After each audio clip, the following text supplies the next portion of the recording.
Vibe Mundial FM. Olá, amigos. Muito boa tarde. Aqui é o Wagner Borges. Estamos começando o programa Viagem Espiritual, aqui pelos 95.7 FM da Rádio Vibe Mundial de São Paulo. Nosso programa de todos os domingos, de 11h30 até às 12h30. Bom, tenho vários temas hoje para compartilhar com vocês. Eu anotei uma série de temas diferentes que eu vou explanar e esclarecer para vocês. Alguns temas a partir de perguntas que as pessoas me fazem, alguns temas a pedido de alguns ouvintes que mandam e-mails, por exemplo, lá para o site do IPPB.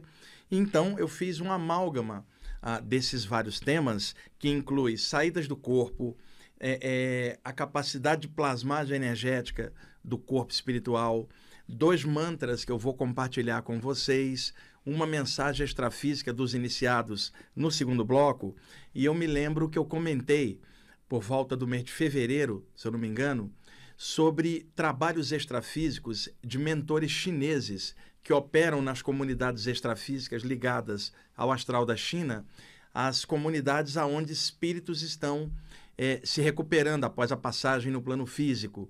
Então, as cidades extrafísicas à moda chinesa.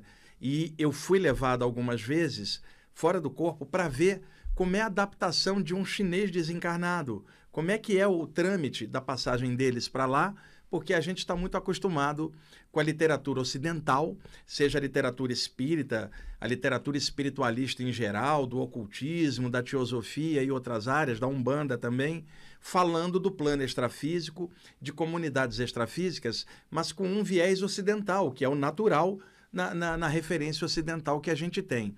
Quando se trata de abordagens orientais, elas variam de cultura para cultura, dependendo do país e o povo o qual você está falando.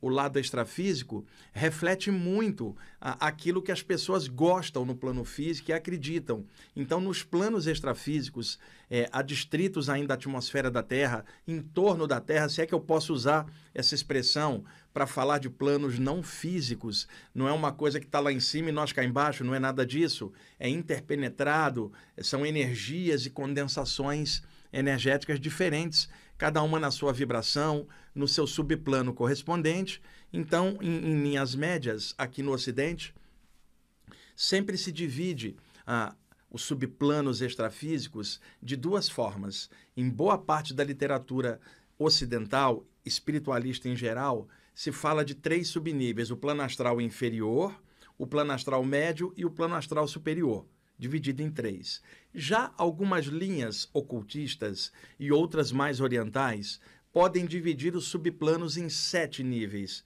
mas isso tudo dá para harmonizar. Simplesmente existem níveis extrafísicos muito densos, muito condensados, ambientes escuros, né, que refletem a escuridão das mentes que habitam esse plano após a passagem do corpo físico e que estão cristalizadas mentalmente em climas sombrios. Se juntarmos 1 milhão de espíritos numa condição ruim, as formas mentais deles vão cristalizar em torno, formando um ambiente. O astral inferior, aqui no Brasil, na área espírita, o umbral; na área ocultista, o plano astral inferior. Os gregos falavam do Hades, os mundos inferiores, por exemplo. Os hindus falavam do Kama Loka, ou seja, o lugar dos desejos densos. Além, nós teríamos os subplanos onde estão as comunidades extrafísicas, desde aquelas que recebem espíritos desencarnados em condições mais normais, até aquelas outras um pouco mais além. Então, há diferenças entre esses ambientes. Você pode ir fora do corpo num ambiente que lembra muito as coisas do aqui e agora. Prédios, construções, espíritos que sequer voam. Eles ficam andando, condicionados ainda com a vida física que passou. Um pouquinho mais adiante, se é que eu posso usar a palavra adiante para falar de planos extrafísicos, nós vamos encontrar um nível médio, onde as pessoas sabem que estão desencarnadas, sabem que aquele é um corpo energético dotado de alta plasticidade, sabe que não precisa comer, não precisa beber, não precisa dormir. Então, ali propriamente começa a surgir algo um pouco mais espiritual, um pouco mais extrafísico. Mas você olha um espírito, você vê, ele tem formato humano. masculino ou feminino. Ainda há este condicionamento. As pessoas não lembram de vidas passadas até esse plano. Mais além, um pouquinho, você vai ver espíritos que, quando você olha para eles, eles são translúcidos. Você vê através da forma deles.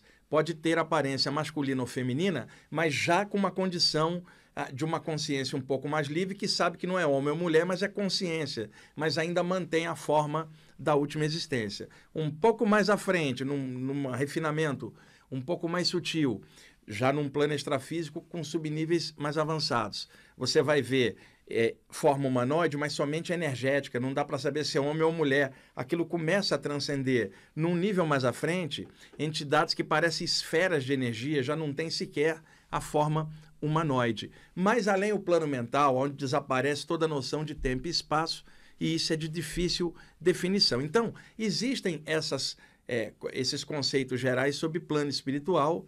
As saídas do corpo permitem, para quem trabalha com esta área, a visualização disso tudo, que corrobora a literatura espiritualista, espírito, ocultista, de qualquer área, falando desses temas. Acontece que a visão oriental ela é diferente em cima disso. Então, se você vai fora do corpo, numa comunidade chinesa, com chineses desencarnados, a maneira que eles vivem, que eles pensam, é diferente do ocidental. E isto referindo-se a planos mais próximos aqui da crosta da Terra. Quando você vai num local mais avançado, desaparece a diferença ocidental e oriental, porque ali os espíritos já perceberam que não são chineses, nem brasileiros, nem americanos, nem africanos. São consciências extrafísicas que, eventualmente, encaixam em corpos materiais para ciclos evolutivos e aprendizados. Então, quando chega num certo nível do plano extrafísico, o chamado plano astral também, a gente pode chamar assim, desaparece essas convenções. E aí você fala, realmente aqui parece algo muito espiritual, mas subplanos extrafísicos próximos da rotação da Terra, os espíritos mantêm os condicionamentos humanos, mentais, psicológicos, incluindo a forma humanoide e a forma de agir. Muitos espíritos agem, mesmo estando desencarnados, como se fossem encarnados. Com a mente deles tem fome, tem sede, tem frio, tem que dormir, tem que ir ao banheiro. É como se fosse a vida do lado de cá, transplantada para o lado de lá extrafisicamente, cristalizada energeticamente naquele plano. Obviamente que alguns espíritos se adaptam mais rápido à natureza extrafísica, já que é o seu plano original, e eventualmente tem que cair a ficha mental para eles de que eles estão em outra condição e não mais encarnados naquele momento. Então, eles se portam como seres humanos, iguais a gente. Se você vai projetado ali, fora do corpo, você vai conversar com eles como você conversaria com uma pessoa aqui e agora. Falei, oi, tudo bem? Como é que você está? Agora, se você vai num ambiente mais avançado e encontra um ser que é uma esfera de luz, ele não tem condicionamentos humanoides, nem na forma, quanto mais nas ideias. E aí, a conversa mental, telepática, vai ser de outro nível, falando de coisas espirituais avançadas. Então, nós transitamos desde os subplanos mais densos até os subplanos mais sutis e além o plano mental. E uma pessoa que trabalha com as saídas do corpo, ela se acostuma com essas variações. Muitos médiuns que trabalham com a parte psíquica aqui na vigília, a palavra médium do latim, intermediário, um agente interplanos, também conhecem isto por outras vias, algumas delas, inclusive, fora do corpo. Mas a mediunidade, ela em si é um fenômeno intracorpóreo, onde o extrafísico se manifesta no intrafísico pela mediunidade. A saída do corpo ela é anímica, ela não é mediúnica. Então, não é um fenômeno intracorpóreo, é extracorpóreo. Não é o plano espiritual que vem até você, é você que vai até o plano extrafísico, fora do corpo. Agora, existem as intermediações entre ambas as coisas. Tem saídas do corpo que mentores vêm e interagem com a pessoa como interagiria com um médium. E aí são projeções anímico-mediúnicas. Então, a variação disso é grande. Mas o que eu quero é comentar sobre as condições extrafísicas. Eu venho falando nisso há diversos programas, né? Sobre plasmagens extrafísicas no chamado corpo espiritual. Eu estou usando a expressão corpo espiritual porque é mais fácil para a maioria, mas ao longo da história, muitas doutrinas diferentes chamaram este veículo extrafísico por nomes diferentes. Corpo astral, perispírito, psicossoma, corpo de luz, corpo sutil, astrosoma, ou se a gente pegar os nomes orientais, veículo de prana, corpo de Ti, que Ti é a expressão chinesa para força vital, no Japão, corpo de Ki, no Tibete, corpo bardo, né? Corpo de luz, e daí por diante. Então, a natureza do corpo energético é a plasmagem de formas a partir do que a mente pensa. Ora, uma pessoa desencarnada, ela ainda raciocina como uma pessoa encarnada. Então, a forma vai ser de alguém encarnado, a mentalidade vai ser assim, a pessoa não vai voar nem atravessar nada. Ela vai andar e vai sentir necessidades fisiológicas, mesmo sem ter o corpo humano. E a forma do corpo astral vai mudar de acordo com o que a pessoa pensa sobre si própria.